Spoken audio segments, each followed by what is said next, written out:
Good morning. You didn't know I went to grammar school. Thank you. That's great. Thank you to you all for listening to me this morning, and to Sarah, Mark, and the team for inviting me today. I'd like to share with you a few thoughts about revolution. How tiny revolutions of perception can lead to much larger revolutions in society. And make no mistake, that's what we need. We need a revolution. I don't need to tell you that we're in a climate emergency. The government's declared one. Many councils have declared one. You know this. If you turn on the news, there'll be some part of the planet on fire or underwater today. But if you look out the window, you might not know it. Everyone looks to be having a great time in the unseasonably warm weather. When I walked along the river this morning, there was a security guard outside giving everybody high fives, talking about how spectacular the day was, and of course it is. But very few people are acting as if we're in an emergency. And that's not necessarily our fault. We're part of a culture. We're part of a society. And our government is not communicating any sense of urgency, although, it may surprise you to know, it is legally bound to do so. Article 12 of the Paris Agreement on climate change is a very well-kept secret. What it says is, parties shall cooperate in taking measures as appropriate to enhance climate change education, training, public awareness, public participation, and access to information, recognizing the importance of these steps with respect to enhancing actions under this agreement. Now, what that means is, I'm just going to put my chocolate on the floor. What that means is, people need to be aware if we're going to stand a chance of achieving the agreement. And our government is failing in that duty. It spent close to £1 billion on public information campaigns during the pandemic, but spending on public awareness campaigns about climate, zero. The last time the government spent any money on climate awareness was in 2009, when it spent £8 million at the behest of David Miliband. And we still don't have proper climate education in the national curriculum. That means learning about the full scale of climate change and its consequences is often a shock or an out-of-body experience, a kind of WTF, why did nobody tell me about this before? Now, if you've had a moment like that, you'll appreciate the story I'm about to tell you. And if you haven't yet, perhaps that moment might be coming for you soon. But what it means is the work of driving the sustainability agenda forward is much, much harder in the absence of government leadership. And that's where all of you come in, and the BSI networks that I've been learning about. And I'll get to that. But first, I'm going to take you on a little journey north. Now, I'm not sure if I'm in charge of the slides or somebody else. Here we go. I am. That's always a relief. So, we're going to go here. This is a perspective of the Earth from the North Pole.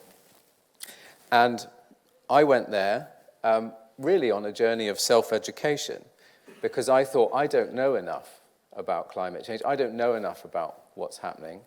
My previous background was as a foreign correspondent in Africa, working on human rights for 10 years, and I covered the drought in 2010 in Somalia, and people were beginning to talk about that as a climate-driven conflict and a climate-driven emergency. And I thought, well, if this change is being felt here in this very sensitive part of the planet, what does that mean for Europe? If we can see the undoing of societies as a result of very, very minor changes in temperature in the Sahel region, what does that mean for the Northern Hemisphere? So my self-education sent me north, and going north was, the reason for doing that was because I wanted to catch a glimpse of the future, to visit the part of the globe that's warming faster than any other part, 4 times faster in fact, where climate change in some respects is already history. And going there, I saw how people and ecosystems are changing, how they're coping and adapting, and I followed the tree line, the most northerly growing limit of trees, looking at the way the forest is leaping north and the way that lifestyles and economies that are dependent on that ecosystem are shifting. So what you can see here, that dark grey, is the boreal forest. Now, you might have heard that the Amazon is the lung of the earth. In fact, it's the boreal. 1 in 3 trees on the planet are there in this huge expanse, which acts a bit like an air conditioner, regulating the climate, not just of the northern hemisphere, but of the whole planet.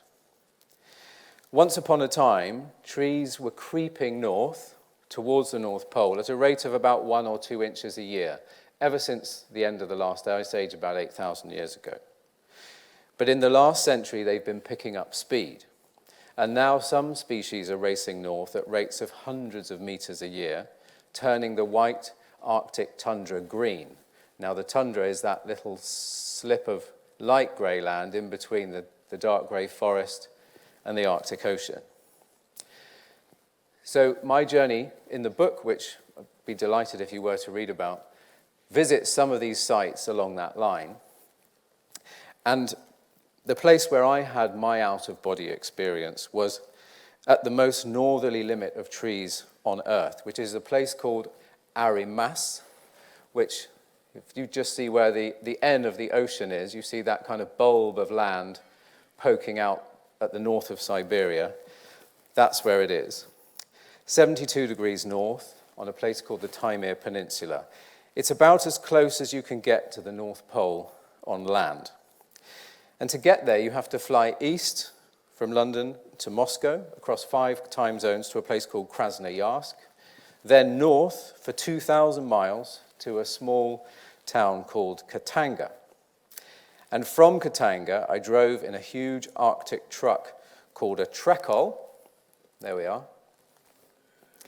Horrendous beast of a car.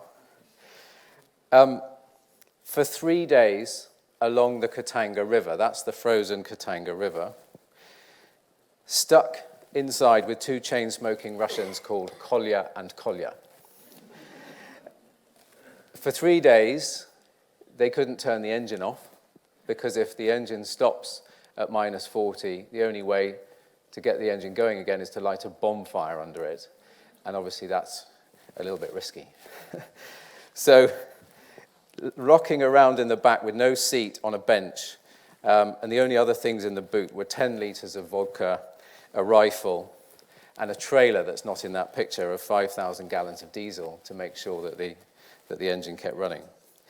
On the way, we stopped with an indigenous family to seek advice, and they warned the Kolya and Kolya to stick close to the shore, that the sea ice was not safe anymore, but not because it was melting, because of bubbles of gas trapped in the ice. For them, it was making their livelihood of winter fishing dangerous. And that gas, of course, is methane. I'm sure you've all heard of permafrost, and you know that it's melting. What I didn't realize was that permafrost is not just on land, but the seabed in the Arctic Ocean is also made of permafrost. And as the Arctic sea ice retreats and more of the year is ice-free, the sun, of course, bakes that dark surface of the ocean, bakes the shallow Siberian shelf, and the seabed is melting, releasing methane, which makes the ice honeycombed. The same methane that Rosneft and Gazprom and all those big Russian fossil fuel companies are getting very excited about. So Kolya and Kolya, of course, just laughed and carried on and drove on the sea ice as they've always done. They don't believe in global warming. They said to me, Greta's just a plant. She's just saying what her mum tells her to say. So here we are on the frozen Laptev Sea, about a mile from the shore, with a 2-ton truck, engine running, looking for methane bubbles. That was my moment, and I'm feeling a little bit PTSD now. A real fear that the truck would go through the ice. But more than that, it was the scale that was so powerful. If you think back to that earlier picture, 1,000 miles to the east, to the Siberian shelf continuing to Alaska, 1,000 miles to the west to Norway, 2,000 miles of permafrost melting and releasing a greenhouse gas 80 times more powerful than carbon dioxide, and a feedback that's not properly captured in climate models. A feedback tipping point that's already been activated, and this was in 2020. It brings it home when you can see it with your own eyes, when the solid ice beneath your feet suddenly becomes honeycombed. And that made me a bit dizzy. It also took some getting used to as my brain tried to cope with that scale. And it also, to some extent, radicalized me, which is where we're going to go next. Because you can't refreeze the seabed.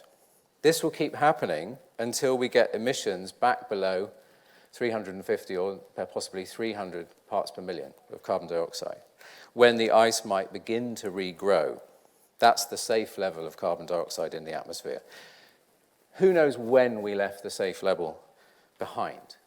Who knows when we're now at 423 parts per million. Does anybody know when we passed 350? You can be forgiven for being shy. Maybe some of you do know. But I'll tell you, it was 1984 when I was 10 in that not very good grammar school. If you feel outraged, or if you feel, what the hell, why did nobody tell me that before, that's fair enough. I felt outraged when I found that out. And that realization on the frozen Arctic Sea, or wherever it might happen, and you can read about more of that in my book, was profound. The fact that these huge physical and geological processes are underway, which we might be able to slow down, but we can't stop. Indeed, the IPCC has a catalogue of impacts that are already committed: sea level rise, ocean acidification, ocean warming, a considerable amount of extinction, crop failure, drought. You've heard all of these things before.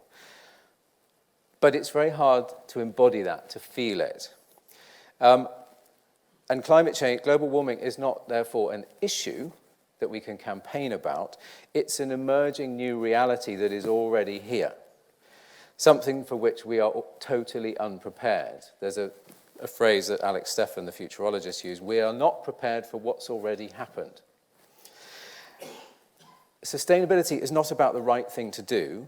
It's about the struggle to survive and thrive in this rapidly changing reality. Global warming is also not about warming. That's the mechanism, the metric that gives us the guide for where we're headed. We're breaking through the 1.5 limit, but what does that actually mean? That means major shocks to supplies of food, water, shelter, and significant risks to the stability of markets, supply chains, and political systems. We're headed for a planet with a carrying capacity of less than 3 billion people within the lifetimes of the youngest of you in this room. Probably not mine. I'm 48, but we'll already be starting to see these changes unfolding now. Where are those 5 billion people going to go? This is huge. So faced with this new reality, what do we do? This was the question that emerged from that journey of mine. And it led me to found a new college dedicated to climate action and adaptation. Here are the trees. Here are those trees that I went in search of. Lonely larch trees at the very top of the world. And coming home, I founded Black Mountains College as a place to help you get ready, because I thought, holy smoke, we are not ready. We are nowhere near ready. And I used to work in politics. I used to write speeches for Charles Kennedy and Ming Campbell and the Lib Dems back in the heyday when the Lib Dems had 60 seats in the House of Commons. So I knew the limits of that political system, how slowly it changes. And I thought, we're not ready. So this college offers radical adaptation programs for professionals in different sectors, future vocational skills, and a single interdisciplinary degree program in sustainable futures. The young people who are coming to us, and a few concerned mature students as well, are preoccupied with the same question that I am, which is, how can we build alternative futures within an existing economic system that's at odds with regenerating life on Earth? A system that's so far outside planetary boundaries that the Earth can sustain. They want to work for others and for organizations that are committed to living in the light of this knowledge, of this new reality, and they want to work on how we can urgently turn the ship around. A global survey last year of university students said 78% of undergraduates said there was no point in studying anything else. They all want sustainability integrated into their studies. And another study by the campaign group 1.5 found that most leading universities are not integrating that as a matter of course. You might have heard that all graduates at the University of Barcelona are now compelled to do a mandatory climate change education module. That's only because the students went on strike and lobbied the university to do it. Those students want to work, those students are not just talking about what they want to study, of course. They're talking about where they want to work and how they want to earn a living afterwards. And they're increasingly strident about divestment, about which companies they allow on campus to recruit as well. And of course, once they're in employment, those young professionals want their organizations to not just deliver returns, but to use their position for positive results. Increasingly, as consumerism is under the spotlight, the question those graduates are asking is, what's the point? What's the point of an organization or even a whole sector? Does it play a useful role in society? In short, what's your purpose? And as climate impacts bite harder and harder, companies' answers to that question are going to come under more and more scrutiny. It'll not be enough to say we make X or we provide Y. Culturally, we will shortly be in a situation, if we're not already, akin to 1939, where everyone will have to answer the question, what are you doing for the war effort? Companies are already finding they need to have a response. I'm not surprised the doors will be locked later on. I think BSI is probably safe, but Shell yesterday should have locked the doors, perhaps. They're being asked not just for business models, but for theories of change. And in the coming war for talent, companies that can't articulate their role in driving systems change will lose out. Gen Z and Gen Alpha do not suffer fools, and they can smell greenwash a mile off. This is not just an environmental crisis, it's a crisis of trust. And that's where standards come in. Who can you believe? Everyone wants to claim they're carbon or climate neutral. Voluntary schemes are popping up like weeds. How many of them actually stand up to scrutiny? And how many of them survive the evolution of the standards conversation, the introduction now of science-based net zero rather than just make it up yourself net zero? Why did the CEO of Vera, the world's largest offsetting company, resign this week? Standards have traditionally played a role to build confidence, to provide a benchmark. That's what the kite mark is all about, trust. So what I'd like to ask you to think about today is not only about building trust, but about what you do with it once you've earned it. What can you do with the amazing network and credentials you have here in this room and further afield? Not just to build trust for the status quo, but to drive change. I was fascinated when I was invited to do this talk, discovering the standards ecosystem, the way that you have these informal committees with experts convened on different topics to build consensus and to drive standard formation. In a way, it's a social movement. It has that capacity. It's a huge opportunity. And this is the question that we help our students answer and the companies that we work with at Black Mountains College. Where are you in the struggle for a habitable planet? This isn't a static economy which we're seeking to refine. This is an economy that's profoundly dysfunctional, that's not serving the planet and it's not serving us, which needs re-engineering. And we all know, all sensible people know, that we need to reach a destination that is vastly different from where we are currently. How can we drive change faster and further? And I don't just mean emissions and net zero, but shrinking harmful industries, growing healthier ones. And the opportunity that it strikes me the standards community has, if I can call it a community, is to do that, to build that network, to propose new standards, to stretch the conversation. In an age of misinformation, trust is power. Standards, if they're trusted, are very powerful levers for change. How does change happen? If I'm not pressing my time. This is the third-year seminar that I teach at Black Mountains College. Systems are made up of many layers. At the sharp end, there's policies, laws, regulations that guide the behavior of individuals, companies, and markets. But at the other end of the spectrum are values, culture, ethics, and beliefs. And along this spectrum of carrots and sticks, the different elements are in dialogue with each other. Look at the ban on smoking in public places. A hard regulation changed the culture overnight. At the other end of the scale, the UK government's legally binding net zero target of 2050, adopted in 2019, was a result of a wider cultural shift that was translated into policy and then became law. Standards can work, and I don't need to tell you this, I'm sure, at either end of the spectrum, driving culture and driving policy. Increasingly, I think the NHS example is an outlier, because governments are more and more followers rather than leaders. Historically, I think they played more of a role as leaders and less of a role as followers. But now, we're in a situation where systems change when there's a culture that demands it. So the role of those informal networks in shaping culture to narrow the political conversation, to force the governments to act, is the way that change happens.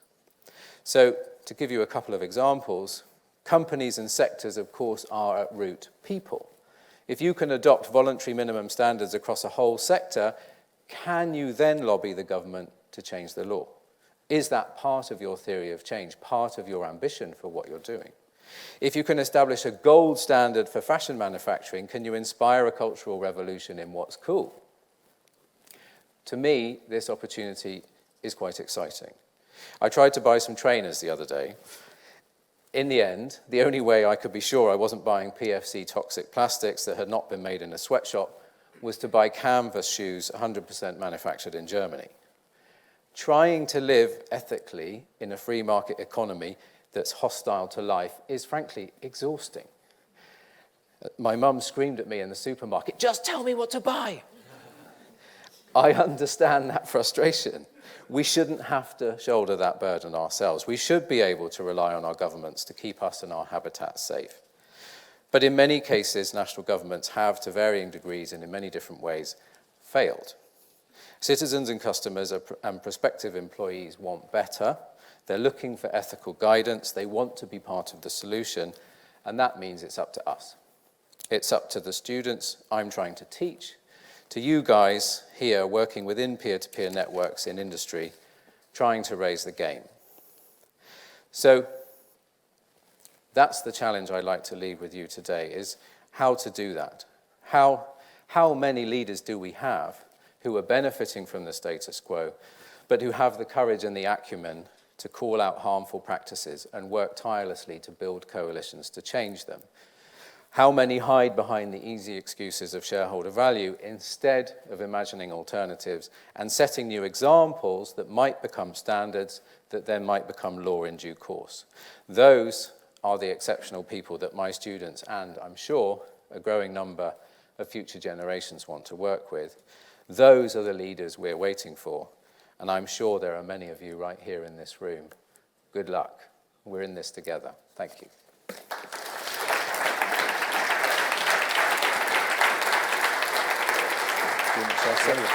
Just stay there for a moment, if you will. That was inspiring and concerning in equal measure, I think. I'm going to ask our panellists to come and join us. We'll have a quick chat with Ben. So if our panellists for the morning session want to come and take their seats, that would be great.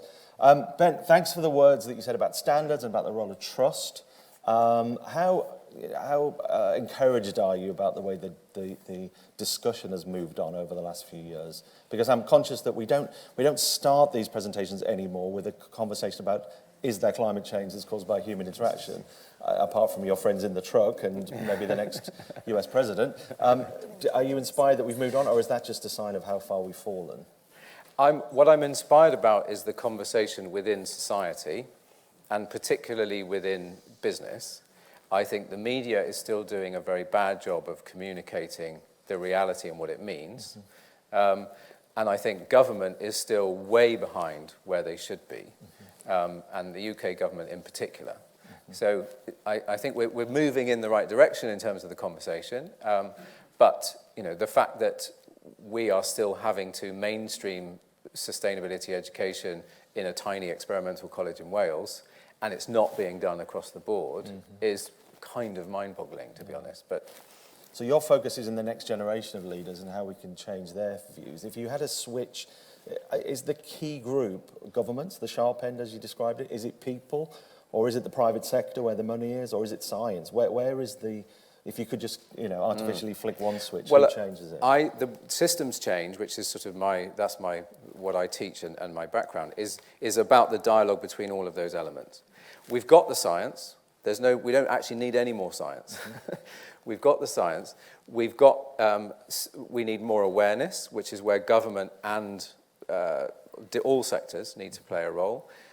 Business, I think, has a key role to play because of the skin in the game they have with the government, with the economy. And at the moment, the curious thing is particular sectors and industries asking for more regulation, actually leading the way. And the government is the one that needs to be the focus, but everybody has a role to play in holding the government's feet to the fire. And that's where I think we need much broader coalitions between industry, third sector, media, others, to push that conversation. Thanks a lot. Ben Rawlence. Thank you. Take a seat. Well, we have a distinguished panel. The observant ones will have spotted already a slight change in the lineup. Dan, unfortunately, can't be with us today, so Anne Hayes from BSI has stepped in at the last minute. Thank you, Anne. Not completely new to this subject, as we'll find out. But we've got about 50 minutes, and so we really want your questions. So please store them up, and we'll come to you in a second. But I just want to talk to some of our panelists. And I want to start with you. Now, I've seen a lot of CVs in my time. I've never seen one that's got Deputy Leader of Reading Borough Council, Miss Great Britain finalist, and CBBS presenter on the same. But I don't want to talk to any about any of those. You can talk to her about that during the break. But you are a STEM ambassador and a flood risk engineer. Talking about bringing the next generation in this community, what more are we doing to get more people involved in engineering, which is a key part of the solution? Well, a key part of the solution you've just outlined is getting people galvanised and giving them that education and self-awareness. But something that actually you really mark on, Ben, is purpose. I go into schools and I speak to so many young people, and they all want to live a life that matters. And one of the challenges we're facing today is that existential crisis of climate change, and they want to be part of that solution. I spoke to a 7-year-old who was in tears saying, I exist and I'm causing a problem. Now, that is heartbreaking, but actually it's how do we galvanise them with the skills and show them that there's a career they can have that can make that change. And then one of the careers that does that is my career. I'm a chartered civil engineer working in flood risk. And what I do is protecting people's homes from flooding. Now, we might not know an awful lot about engineering, but we do know what it feels like to be in our homes and feel that sense of safety. That's the basis of Maslow's hierarchy, right? That's what we do as civil engineers. From my very first project that protected 5 homes from flooding to working on the mega schemes like Team 2100 that includes the famous Thames Barrier that protects 1.25 million homes from flooding, but also £200 million of economic infrastructure. So it's telling children and telling the young generation that there's this exciting career that you can embark on. And actually, we're going to make change. And you know what? Even though the statistics are bleak, with really, I'll tell you some stats. They're not great, okay? We're looking at double the homes of living in floodplains by 2065. We're looking at 0.4 to 1 metre sea level rise by 2070. We're looking at really 47% decrease in rainfall by 2040. How are we going to live in these times? How are we going to adapt to this change? But the solution is there. The solution is civil engineering. The solution is flood risk management. And the solution is systems of systems thinking, which we also apply in civil engineering, as championed by Dr. Jim Hall at Oxford University. So that is all I tell them. Don't get scared. Have a purpose. Here's a plan. Now come on this journey with me and do what I do, or find your pathway to doing what I do, because obviously civil engineering is so broad. and we get to do some amazing things as supported by standards.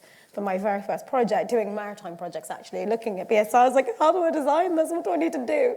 Because it gives you that approved code of conduct. It shows you the best practice. It shows you how to design something that's safe and sustainable. So that's what we also need to give them. We have to give them that passion, that purpose, but also we have to create the infrastructure in great standards that reflect the policy of the day, and the policy of the day needs to reflect where we're trying to go. So all of that needs to tessellate that golden thread that Dame Judy Hackett always speaks about from her Building Safely latest report on the back of Grenfell Towers. You know, how do we do this right? How do we see a challenge, and how do we align the policy and align the action and get everyone on that journey to achieving those outcomes? So yes, I'm an engineer and I'm trying to get the future generation to do what I do, because I think this is how we can make a huge change in the world today. Excellent. And I think we've got a few engineers in the room as well. We usually do. So you have lots of people to speak to. Engineers unite! Now, Anna Hayes, so we talked a lot there about trust, and standards are part of that. Claims are being made about products that we are buying. How do we fix the problem of Ben's mum knowing what to buy? How do you give that trust and avoiding the greenwashing that we know happens? So it's a really huge challenge, and I think part of the problem is every time something comes out, or every time a new mark comes out, it quickly gets criticised because somebody can find a flaw in it. And I think that's where we have the power of standards coming together, of bringing people together. In fact, we were in a meeting a couple of days ago and I got obsessed by the word uniting, because I actually thought that's what we try and do with all the different parties in this room who come together to actually unite, to create something that has value and has credibility and can be used on all products. We did some research around some standards that we did last year, and it's a massive issue. The young people today are going to stop buying things if they don't think they have a clear credibility. They're going to be our future leaders, and they're not going to want to work for organisations who don't have clear standards and methods of operating. And so we have an opportunity to really revisit all the work that all the people in this room do and contribute to develop standards, to actually enable them to have that trust. And I think part of the beauty of a standard is it's independent. It's not really owned by anyone. It is developed by experts. We publish it on their behalf. As a result, it is neutral, and we should give them the value that they have because of that. And purposeful organisations, we've even got a standard for that, right? Oh, we have a lovely standard for that. I don't know if any of the people are here today. Yes, PAS 808, always love a number. It is absolutely, it has been written to help organisations define their purpose and to talk about their purpose. And it's really challenging your normal methods of operating and thinking about, you know, your people, your profits, your shareholders and stakeholders, but the planet and the impact that you will have. And actually it's asking you, in a bit like sustainability when it first started to be talked about did, but actually it's purpose-driven. If you are going to claim to be a purpose-driven organisation and you haven't got PAS 808 in your offices and you are not reading it, then I would question whether you are a purposeful organisation. Well said. One of those experts who sits on a standards committee is Cara Green. Cara's Crisis and Resilience Associate with PwC, and you were recently involved in the launch of the new international standards on crisis management guidelines, which is a global standard that's helping organisations to improve their crisis response capability. So the themes of today's event is people, planet and digitalisation. How do you see that connection between the three helping with a standard like that? I think that the connections between people, planet and digital are completely integral to both why organisations should be adopting this standard and then also how they do that. So I think as we get increasingly more digitally connected, as we see more disruptions coming through because of natural disasters and things like that, the amount of disruption that organisations is facing is increasing all the time. I work primarily on cybersecurity crises, and we see now that because we're so digitally connected, a cyber attack can take out an organisation's ability to operate within minutes. So that's why organisations should be absolutely adopting this standard in order to help them properly prepare for, but also respond to crises.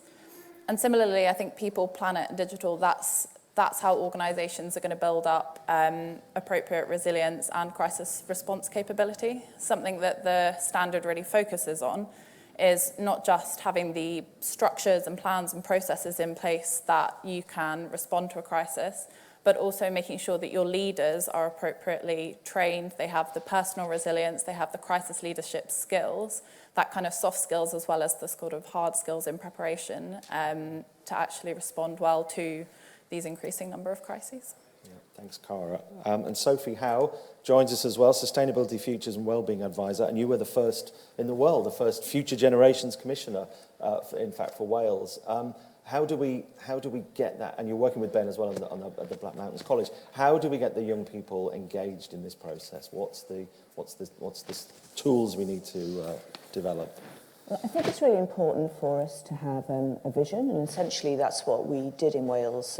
We passed something called the Wellbeing of Future Generations Act, which does a number of things. So it sets out this overarching principle which applies to our government and all of our public institutions, so our local authorities, our health institutions, national bodies and so on, that they must demonstrate how when they're taking decisions, they're meeting today's needs without compromising the ability of future generations to meet their own needs. And it then sets out 7 long-term wellbeing goals, which is essentially the vision of the Wales that we want. And that vision was co-created with the people of Wales, all people of Wales, including our young people, and some of the ways that schools and young people in schools were involved were they created their vision for Wales using Minecraft. They built their ideal town. Some of them did have massive ice cream parlours in them, but that's another thing. But mostly they had lots of trees and lots of nature and so on.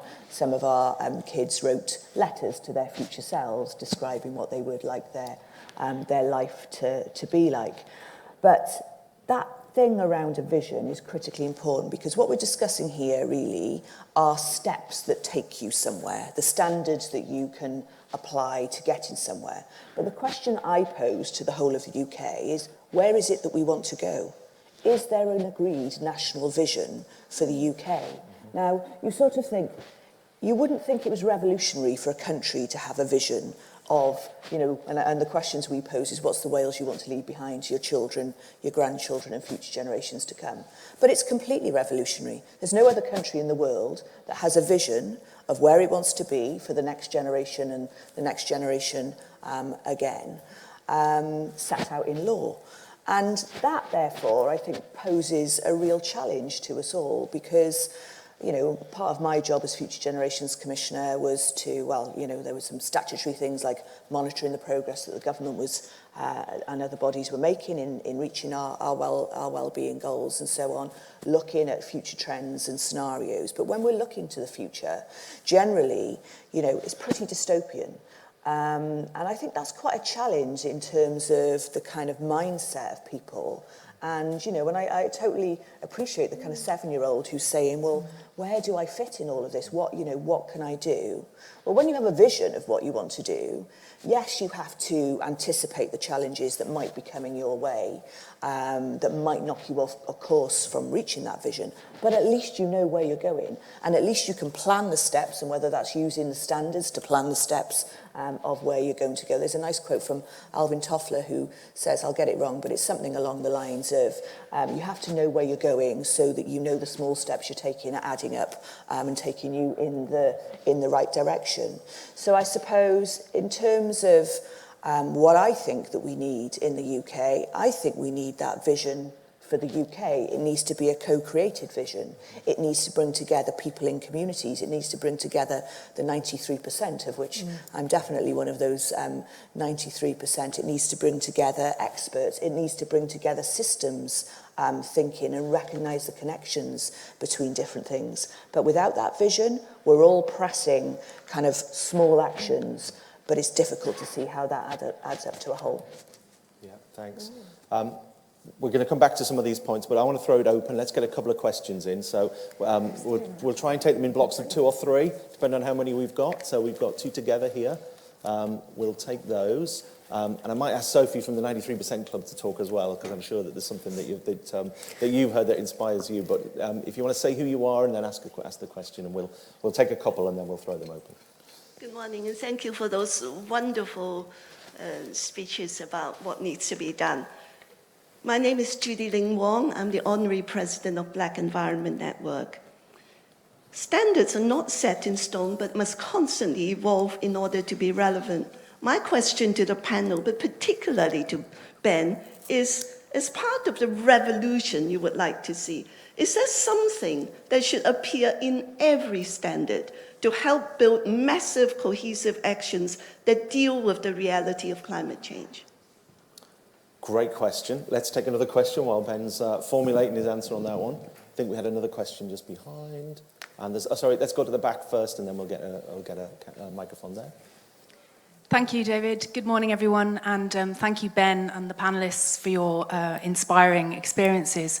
My name is Amanda Richardson. I'm External Policy Director at BSI, and I'm responsible, along with my colleague Tom, who's on the panel this afternoon, for the implementation of something called the London Declaration.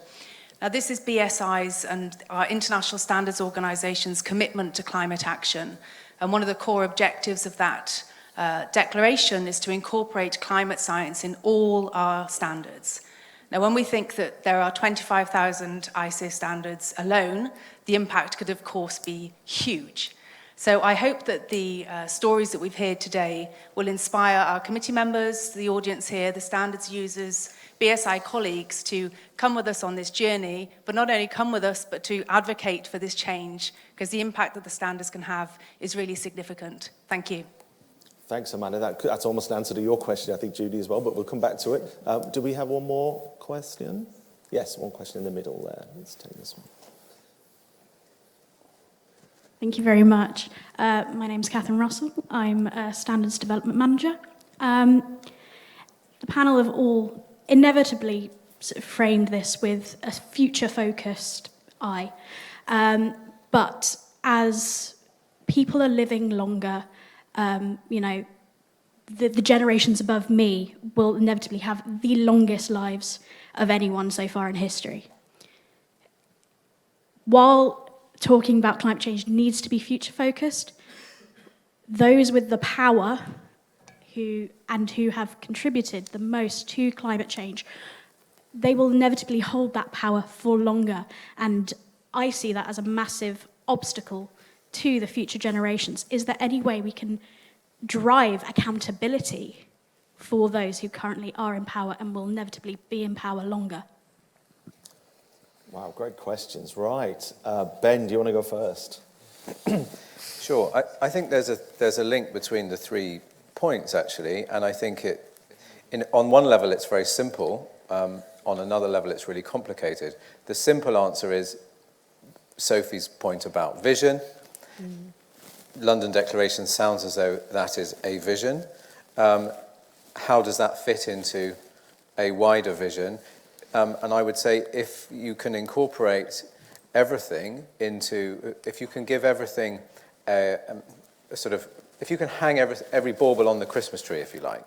What we have in Wales, which is supremely helpful to somebody like me trying to set up a new university in a very hidebound sector like higher education, is we have the Future Generations Act. So everything we do is framed within the context of the Act. Our curriculum is mapped to the Act.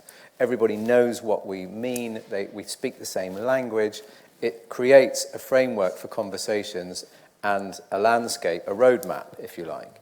So something like that in England or the UK as a whole, drawing on so many existing declarations and agreements and treaties and so on, but tying it together and putting it either in law or at least something that companies can commit to, I think that framework helps then give everybody a shared sense of purpose and a shared sense of direction, so that even if you are in a hard-to-abate industry that's struggling, that's ejecting people from its AGM, that industry it can nonetheless play a role if it's been co-created and agreed and shaped and so on.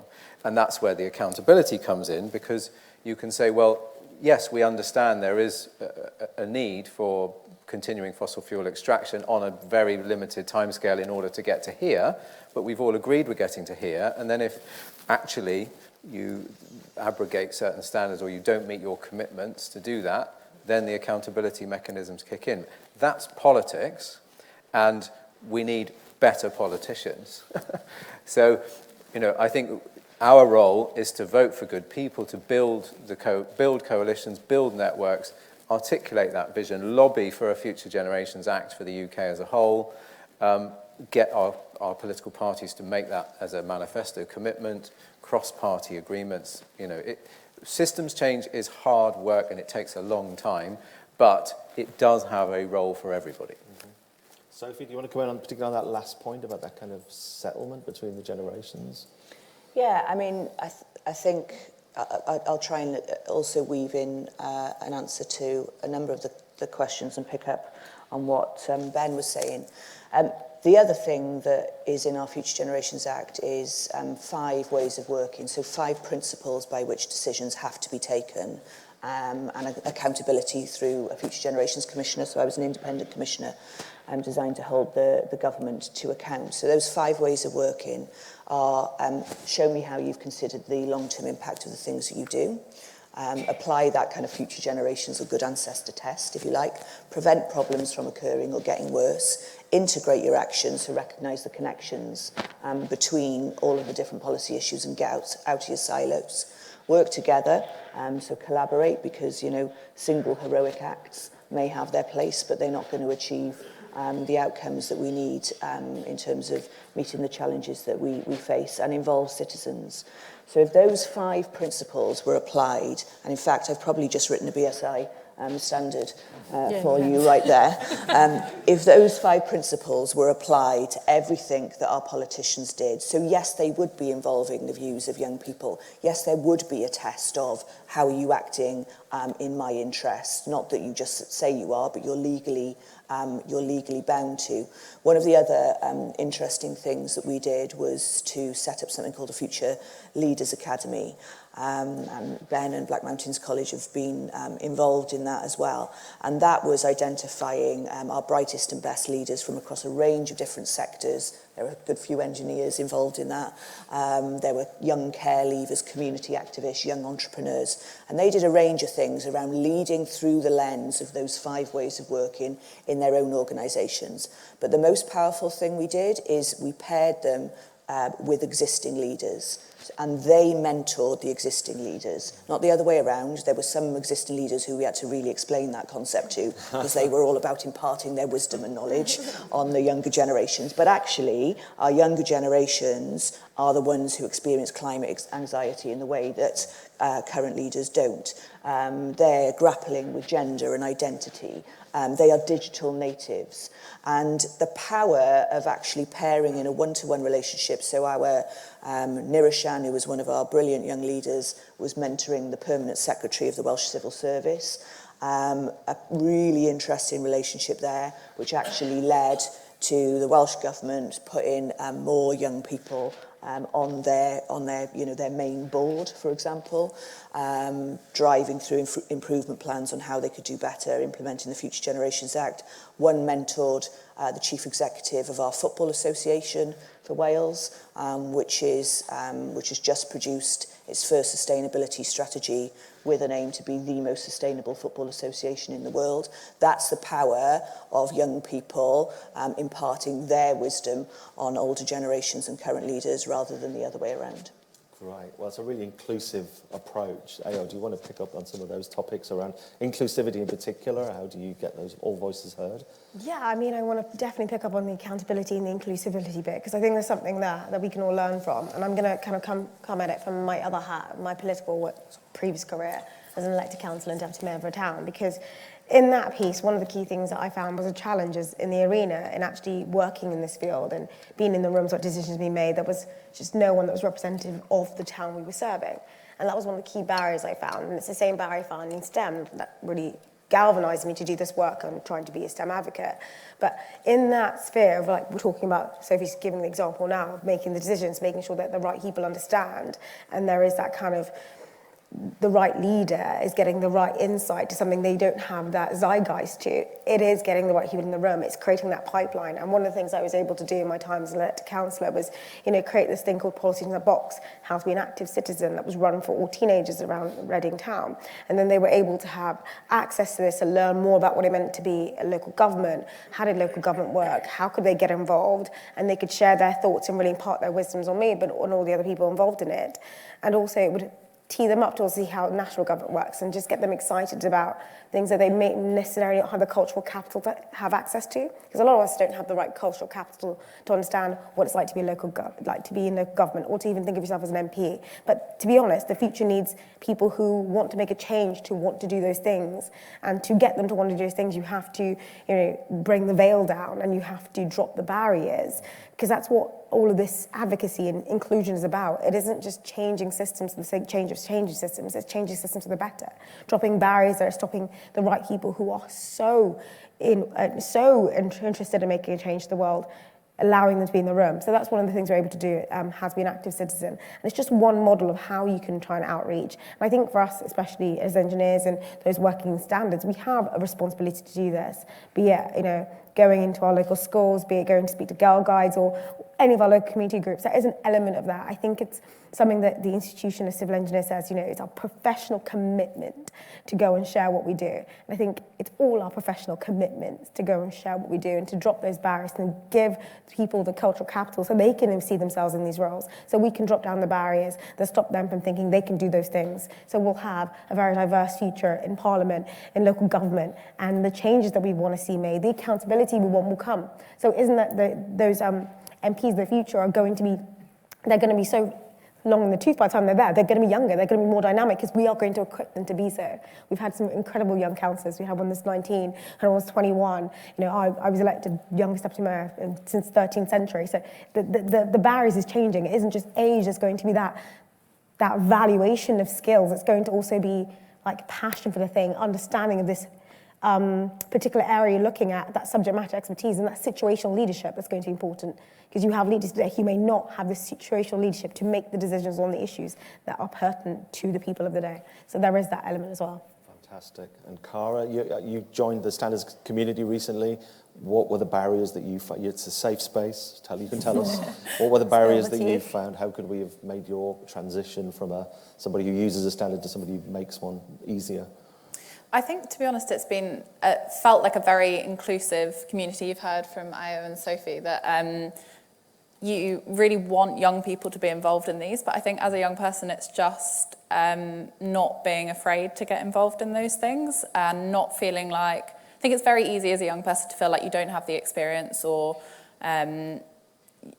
years worth of experience that make you valuable, but actually just that diversity of insight is really, really important. We hear a lot of people in crisis saying, oh, well, we never saw that coming. But actually, if you look at things like COVID, we did see it coming. It's just those people's voices were never heard.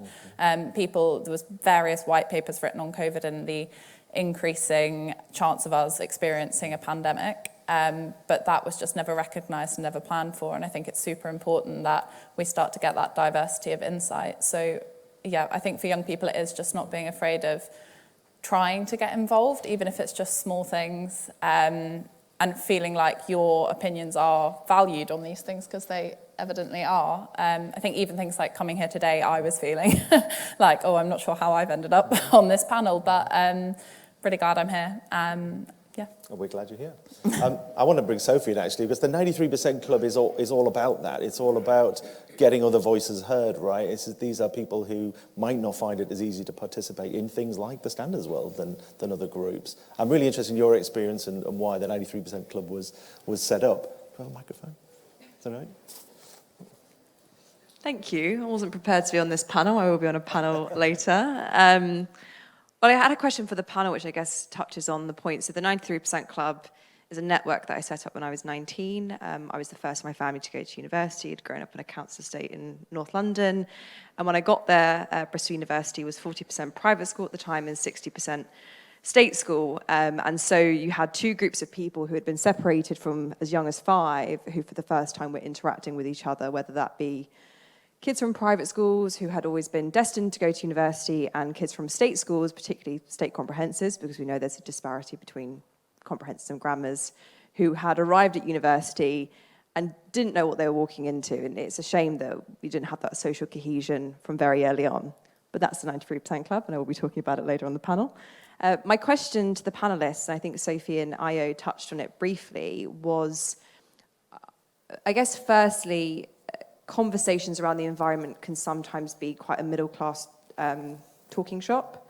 And that, I think, is because it's not necessarily a bad thing, but I think it's because in working-class communities, the provision of education is not great, and so you're focused on getting getting the C's in English and maths, and that's really unfortunate. The first point is, how do we make sure that voices are included in the room in practical terms? And then my second point is around, I'm sort of new, I know ESG is a dirty word to some people, but I'm new to the sort of ESG conversation, and I often find there's a bit of a tension between the E and the S, and sometimes making environmentally conscious decisions can be a privilege. So what are the practical things that we can do in the short term? Because we know that in the long term, sorting out the E is great for the S, because it's the people who are the most underrepresented, who will be most affected by climate change. But in the short term, how do we bridge that gap in the tension between E and S in ESG? Great question. We might take another question as well. We'll bundle these up and come back. I think, do you have a question as well? They're along here.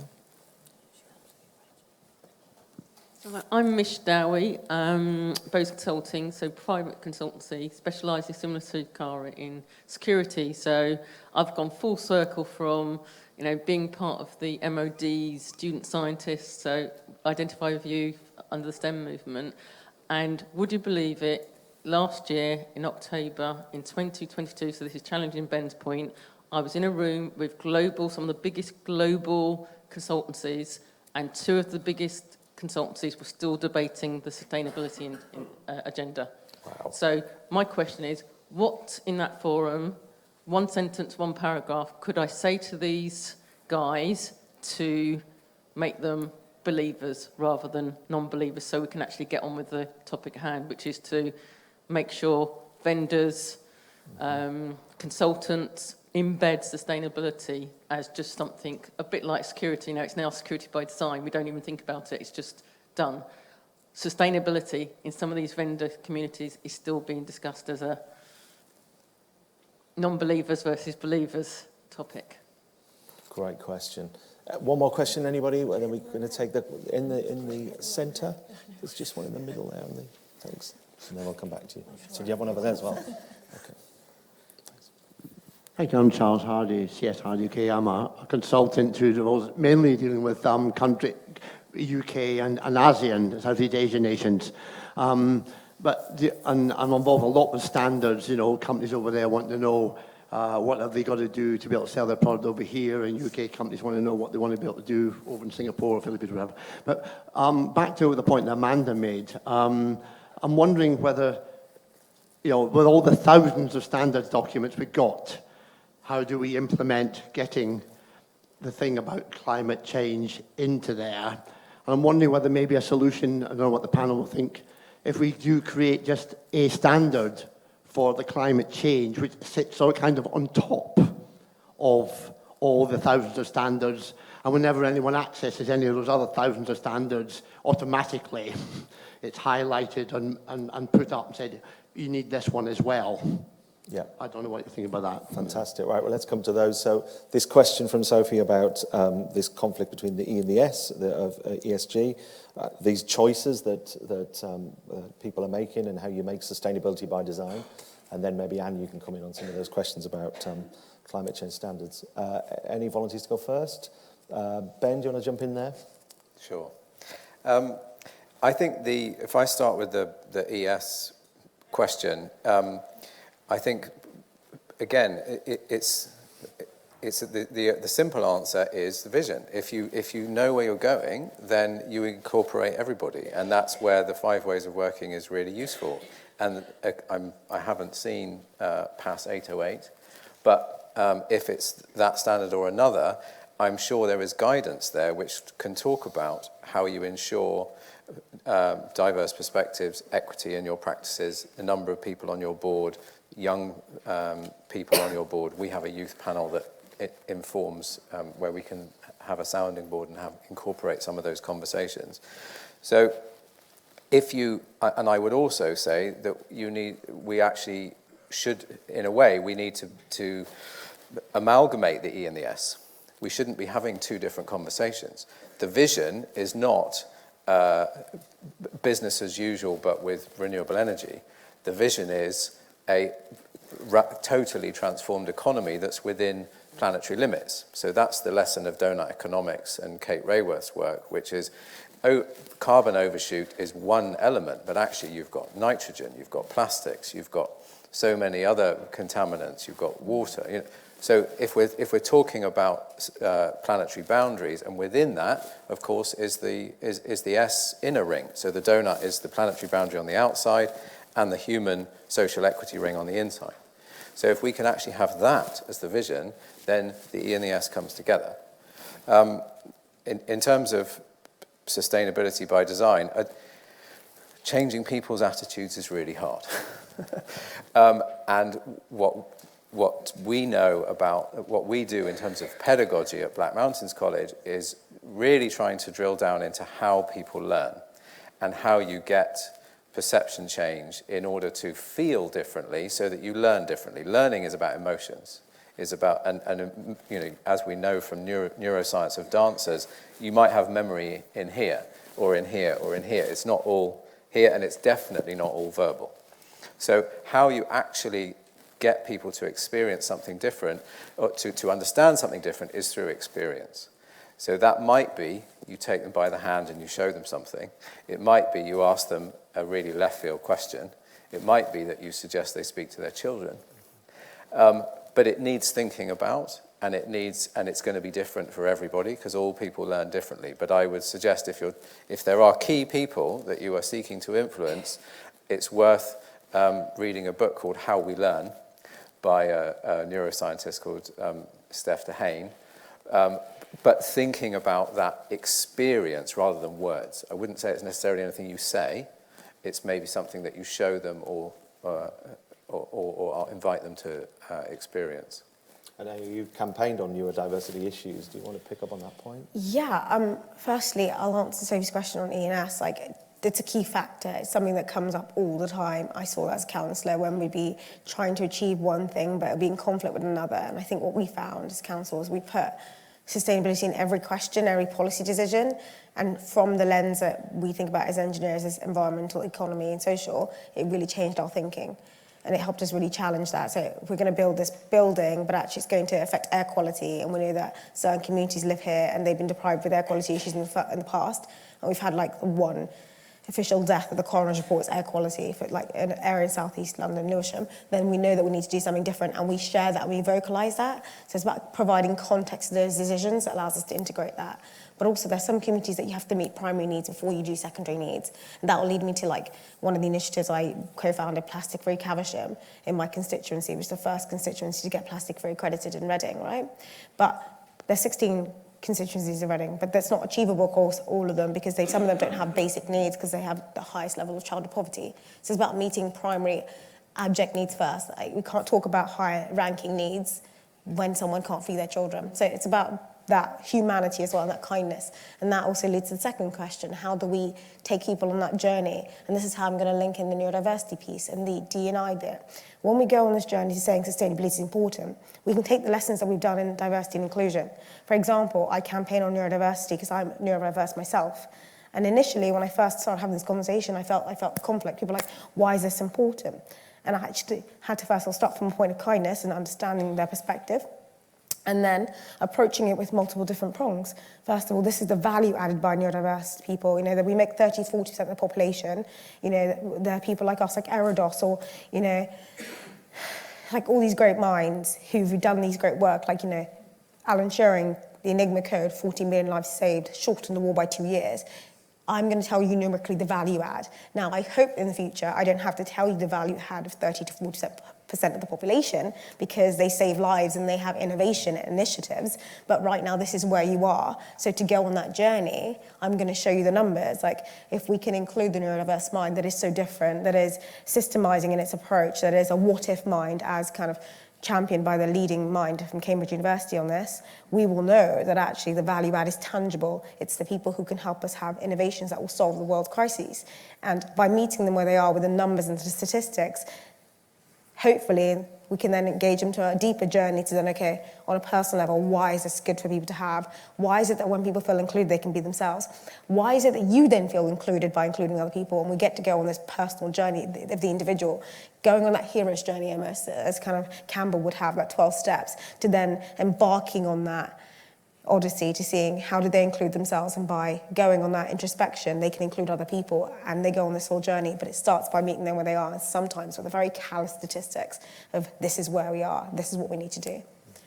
Fantastic. And do you want to pick up this point about the standards infrastructure and about I think what's over the top? It's a really interesting point, and I think Amanda's comments about the London Declaration, I'm not going to repeat those, but I think couple of the key things about that is, first of all, one of the commitments made in that is that we would use climate science. Now, one would think that's obvious, but actually sometimes in committees you might not have all the experience that you need, and this is a new experience that we need to make sure is in every standard. So climate scientists are going to be involved in the standards development process as we revise those international standards.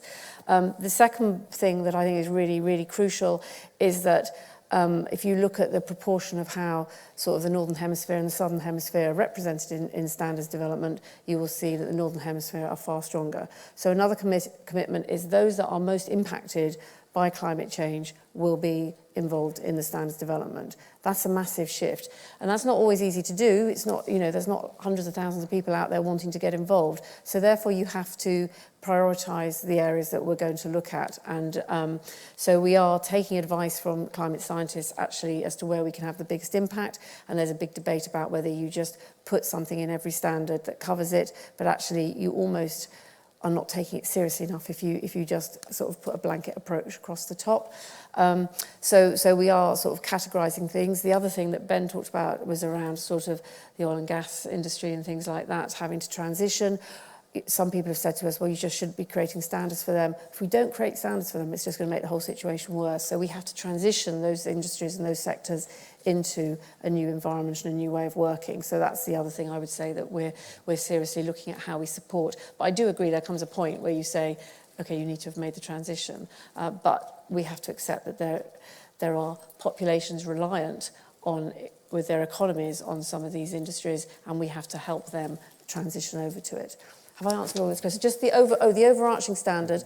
Last year, ISO published the ISO Net Zero Guidelines, which are some principles about how net zero should be approached and how it should be worked at. And we're doing a lot of work in supporting ISO on engaging with organisations to get them to start to pick up on those net zero guidelines. But there is nothing to stop any standards committee actually reading those guidelines and thinking, how does this apply in my standard and what should I be doing, and actually doing it from the inside rather than looking around waiting for everybody externally to do it. If we don't act, why do we expect anybody else to act? So that's what I would say. Cara and Sophie, I'll come back to you in a minute. Let's just take a couple more questions just to add to the debate. I think Peter's got a question there. Good morning, Peter Greenwood from High Speed 2. Picking up on earlier comments about industry-led legislation change, how can we move government away from being the prime mover in a rather closed system to produce legislation towards being a facilitator in bringing the views of a wider, more open, more diverse group of stakeholders? Great question, the role of government. We're going to come to that. Any other questions that we can pick up as well? We have one at the back. See, so the lights are bright. Yes? Yeah, good morning. Luke Williams from Compleo Charging Solutions. It's very interesting for me this morning because you've talked a lot around the future of the young people in this climate change agreement. And I'm from the South Wales Valleys and an engineer. And there's a large blocker within my community for access to that education. where a lot of the young people feel that they don't have the capability to be there. And I'm one of those people where I'm only where I am today as a result of sponsorships and outreach within my community. So my question is, with the shortfall in engineers within our industry, what can we do do you feel we can do as a nation and also as members of these industries and this larger body of people to help encourage the next generation into engineering and provide these opportunities? Great. Well, we'll come on to that. Sophie, do you want to talk first about the role of government? Obviously, your role in Wales was set up by government. It's in statute. How can you see government extending those kind of roles? I mean, I think there's something about an efficiency of policy making, isn't there? Because the more voices you have in the room and the more diverse voices you have, that better policy making you have. But essentially, it's a cultural change. I mean, I was sort of, poacher and gamekeeper, if you like. I worked in government as an advisor to two of our first ministers for a period, and then outside of government, scrutinising their actions. The reason why I left government, actually, was because I was really frustrated by some of the things that went on. Often a resistance in terms of letting people in, letting experts in. You often see that from the civil service. You see some brilliant civil service departments where they bring experts in, and that's either, through engaging them in different groups or so on. Sometimes, and even better actually, is actually bringing them in, seconding them in, so they're part of the actual, real mechanics of that sort of policy development and so on. But I think essentially that's a cultural change.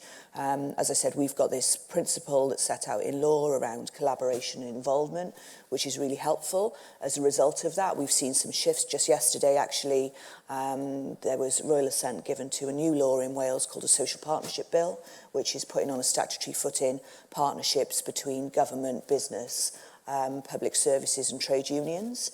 That social partnership council, as it was, operated initially as a kind of shadow body during COVID. I sat as part of it. And actually, really interestingly there, if you look at what's going on in the rest of the UK, in many of those areas you couldn't put a paper between the General Secretary of the TUC and the Welsh Director of the CBI. Now, that's what starts to happen when you build into your culture that inclusivity, that we will build a relationship of trust, we will let people in. We had some, bumps along the road with that, with people sharing information they shouldn't have shared, and all these sorts of things. But actually, what you get from building that trusting relationship and building people in is much greater than any risk that comes from it. I just want to pick up on very quickly on the ESG point. I've got a real beef with ESG. Because it suggests that, and I think what happens is we've got a crazy economic model over here, which is basically screwing us all over. And over here, we'll dabble with environment and social stuff. It's complete nonsense. And actually what we need to do, so we have EESC, right? So economic, environmental, social and cultural well-being. And every one of those pillars of well-being is on an equal footing. And when you decide on policy, or when you're thinking about policy in Wales, you have to show how you've considered each aspect of that.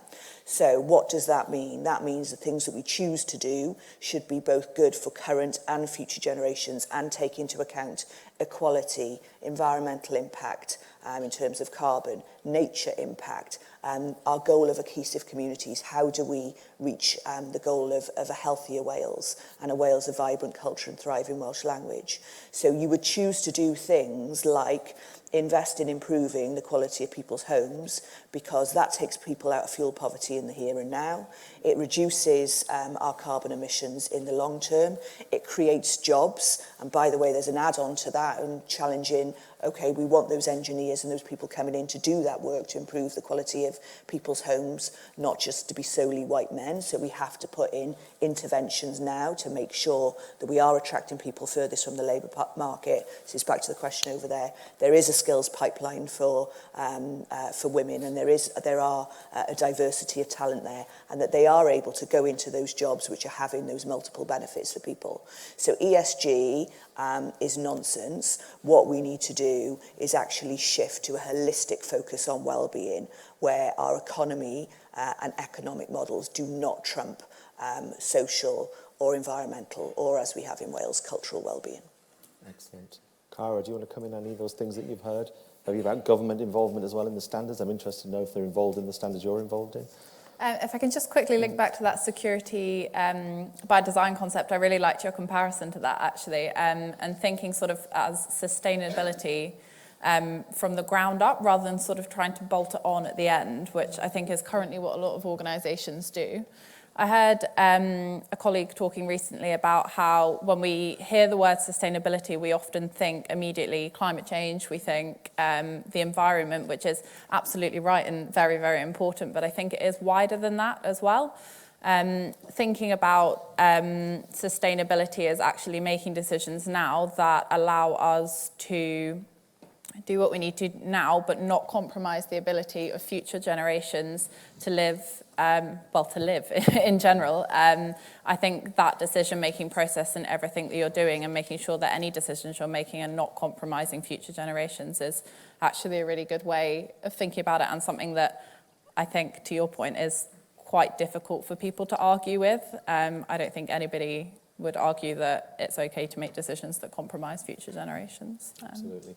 I'm going to take one final question. Sorry if anyone else got their hands up. There's one at the back. We'll take that, and then we're going to wrap up this one, I'm afraid. Thank you, David, and thank you, Ben, for your inspirational presentation just now. And I'm enjoying the lively panel discussion. It's Andy Evans, Technical Director of the Gambika Association in the UK. I suppose I felt compelled to mention, sort of fly the flag a bit for international standardisation. And, you know, one of the changes we've made over the last few years is that when somebody proposes a new work item, that they have to look at the Sustainable Development Goals published by the UN and then tick which aspect of those goals that this standard might be able to affect. So I don't want people to think that nothing's happened in the international standardisation. To what extent does your college, Ben, look at the SDGs? Good question. Yeah, Ben, do you want to come in on that? That's SDGs? a specific question for me. Yeah, our curriculum is mapped against the SDGs and the Wellbeing of Future Generations Act in Wales, which are broadly very aligned. So that's what we do in terms of, that's our core business. Can I make one point about education? The gentleman speaking about the pipeline of getting into education. It's a huge issue, and the answer is we need to get back, in fact, to levels of state funding of education that we have historically had, including tuition fees, maintenance grants, and free vocational education. Wales doesn't meet all of those requirements, but it does offer free vocational education, which is one of the opportunities that we've seized, and that is bridging a very small gap. And there is better support for higher education in Wales as well. But I think making that journey free is the first and essential step to widening that access and participation in further education and getting the engineers we need. Absolutely. We're going to, well said. You've got some support for that for sure. We're going to have to close this session, but maybe we can just take away one message, some calls to action that we want to take forward to remind us of some of the topics that we've spoken around already and some of the things that we really want people to take away and think about, particularly from our areas. And from the standards world, what's the beacon of hope that you can give us from the formal standards world? The beacon of hope is work is happening. The challenge is we have to go faster. So that's what I would say is, strap in for an exciting ride, really. More to do. Sophie? There's a model in Wales which is fundamentally changing the way that we do things in line with many of the things that we've discussed today. So borrow with pride and demand to your politicians that there is a Future Generations Act in the UK. Great call. Aya. We've got a big challenge ahead, but I know that this country's got the talent to do it. So we just need to keep illuminating the value of what we do to make sure that the future is going to come along with us on this journey. Fantastic. Cara? I think for me it would just be to get involved and take an interest. I think all of these things, a lot of what we've talked about today is very scary, but also provides a huge amount of opportunity, and that can be really exciting. So I think just seizing that and really getting involved. So Ben, thanks, Cara. So Ben, are you any more confident after an hour and a half of hearing from us that we can rise to the challenge that you set us? I wasn't unconfident to start with, but I think just to make the link between the very pessimistic, some of the pessimistic facts that I shared at the beginning, with the optimism and energy which is here and which is out there more broadly, which is we won't solve all of those problems, but solidarity not solving is how we cope and adapt and make the best of it. So solidarity not solving is my one-liner. Fantastic. Okay, we're going to take a break. You've got half an hour. As we said, when we come back in, you can thank them in a second. When you come, unless that was for me standing up, I don't know. We're going to take a break. You've got the Knowledge Marketplace where you can meet some of our exhibitors. There's tea and refreshments hopefully out there as well. Remember, when we come back in, it's the BSI AGM. So be in for 11:30. Otherwise, you'll have to go upstairs and watch it on the stream. And if you're a member, don't forget to pick up your badge as well on the way back in. But please join me in thanking Anne and Sophie and Io and Cara and, of course, Ben Rawlence. Thanks, guys.